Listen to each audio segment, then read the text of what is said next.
Hello and welcome once again to another conference of this self-knowledge course. Today we'll be studying this interesting topic where we'll be learning that we really are mechanical creatures. What is that that makes us mechanical creatures and how we can stop being simple machines and eliminate the mechanicalness that drives us from moment to moment so that it is the consciousness that manifests. When we talk about a mechanical creature, we are talking about a robot, which is managed by certain programs so that it does this or that according to the commands of that program. Although it may seem incredible to us, intellectual animals who mistakenly call ourselves men, we are robots managed by certain programs. Those programs are our psychological defects, which take control of the human machine and manifest through us. We believe that we are the ones who think, feel, act, desire, or speak when they are really our defects. We must also take into account the matter of the laws of nature by which we are subjected because of our defects, such as the law of recurrence, word that means to occur again. This implies that we are always repeating the same thing day after day, like machines that must comply with a previously established schedule. In no way could we deny the law of recurrence taking place in each moment of our lives. Certainly, each day of our existence, there is a repetition of events, states of consciousness, words, desires, thoughts, volitions, etc., etc. Although we are not aware of it, every day we are repeating the same things, feeding the same defects, which by law of recurrence come to fulfill their appointment or daily commitment. That is why it is said that it would only be enough to take one day of our life as a sample to realize what our complete life is like. For example, when the alarm goes off in the morning, we usually set the clock back 5 minutes. Then when we get up, the first thing we do is taking our phone and going to the bathroom. It gets late and we rush out to our work. The next day when we get up, we do the same thing. We start and finish our day equal. Feelings, thoughts, discussions, talks are repeated, all the same. But how would we realize this daily repetition if we do not self-observe?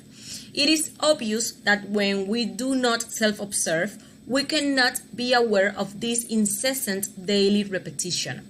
Let's remember that self-observation consists of observing our inner world, which is made up of our thoughts, desires, feelings, sensations, and so on. He who does not feel any interest in observing himself does not want to work to achieve a true radical transformation either. To make matters worse, there are people who want to transform themselves without working on themselves. We do not deny the fact that everyone has the right to real happiness of the spirit, but it is also true that such happiness would be more than impossible if we do not work on ourselves. We can change intimately when we really manage to modify our reactions to the various events that occur daily.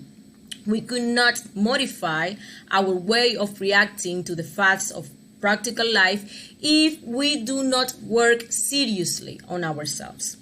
We need to change our way of thinking, be less negligent, become more serious, and take life differently in its real and practical sense. However, if we continue as we are, behaving in the same way every day, repeating the same mistakes with the same negligence as always, any possibility of change will be in fact eliminated. Impossible.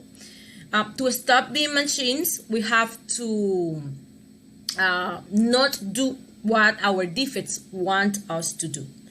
Doing the opposite of what the defect wants, not reacting the way the defect wants. Self-observe ourselves to see what is the defect that wants to act and how it wants to act.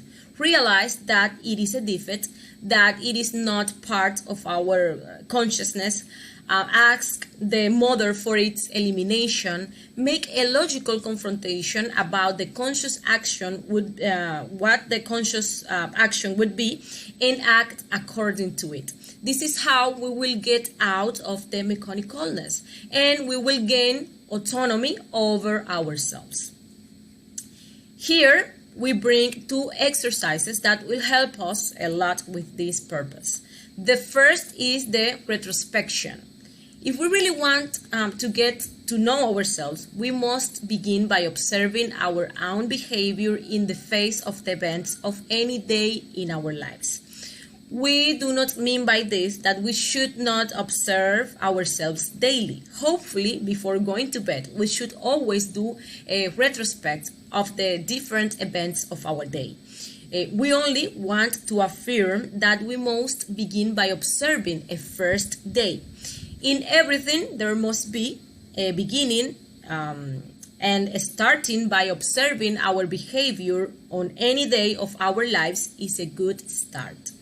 Observing our mechanical reactions to all those small details in the bedroom, home, dining room, house, street, work, etc., etc. What we say, what we feel, what we think is certainly the most indicated thing to start doing. The important thing is to see later how or in what way we can change those reactions. However, if we believe that we are good people, that we never behave in an unconscious and wrong way, we will never change. First of all, we need to understand that we are people machines, simple puppets controlled by secret agents, by hidden eyes, hidden ego, and within our person live many people. We are never identical. Sometimes a mean person manifests in us, other times an irritable person, at any other moment a splendid, benevolent person, later a scandalous or a slanderous person, then a saint, then a liar, etc., etc., etc. We have people of all kinds within each one of us. Eyes, ego, defects of all kinds. Our personality is nothing more than a puppet, a talking doll, something mechanical. When we self-observe and do not do what this or that I wants, what this or that defect wants, it is clear that we begin to stop being machines.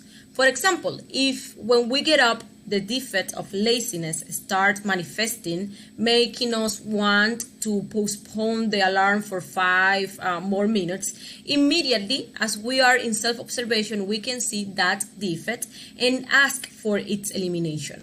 Or maybe the defect wants us to take the phone to the bathroom as every day, but this time we'll not do what the defect wants. We are going to ask for its elimination, then get up and go to the bathroom to do what we have to do. If someone treats us in an humiliating way, our defect will want to react aggressively. There we observe that that makes us want to insult, yell, hit, etc., etc. And we do the opposite, and so on. The other exercise consists in behaving consciously during small parts of the day. We need to stop being simple machines, even for a few minutes a day. This will have a decisive influence on our existence.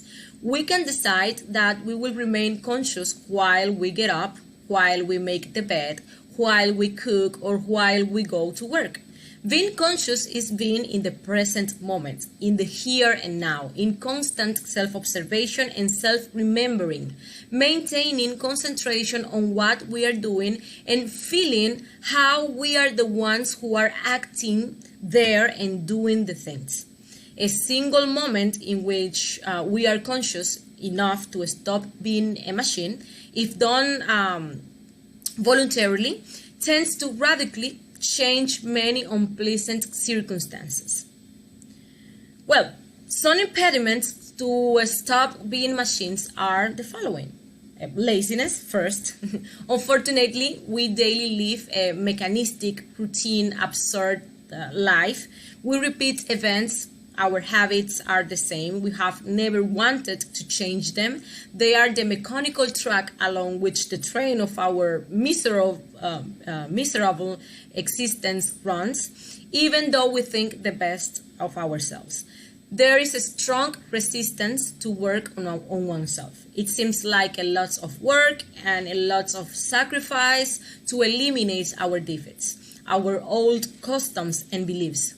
Self-observation is also something that requires a lot of effort, something we don't want to do.